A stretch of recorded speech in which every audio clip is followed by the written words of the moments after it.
Hello, I'm Marcus Brown, and today's assignment will be about a story that gets repeated among my friends a lot.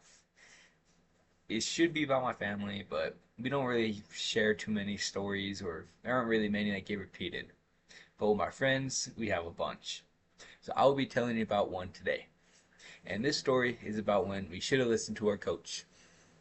It was about the beginning of last November, and we were still in playoffs.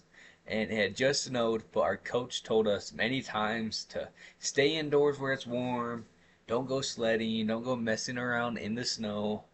But knowing us, we were young and dumb. But we decided to all pile into my car and go sledding at one of the biggest hills nearby. But the night before and the morning of, it only snowed about 2 inches. And by the time we got to that hill, there's only about, I'd say about half an inch of snow left, and the ground was still very frozen. But we finally got to the hill. Started going down a couple times, but it was pretty boring because, well, it was just a hill with about half an inch of snow. So we all decided to gather up as much snow as we could to build ourselves a little ramp. So we gathered up as much snow as we could, built a ramp. I'd say it was about maybe 2 feet. We built a pretty dang big ramp for as much snow as there was.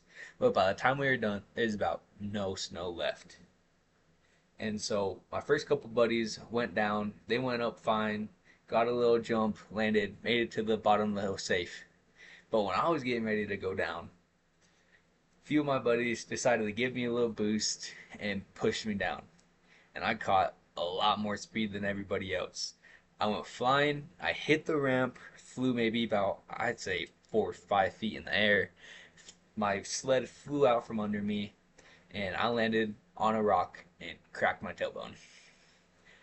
And from what my buddies told me, I was laying on the ground for about 15 minutes, just regretting every moment that led to that situation. But after the fact, I finally got up. We left shortly after that, and we finished our football season. But all of us are saying we should have listened to our coach, shouldn't have went out sledding, should have just stayed home. But it was still a fun time, amazing memories, and just a good time all around. But thank you for listening, and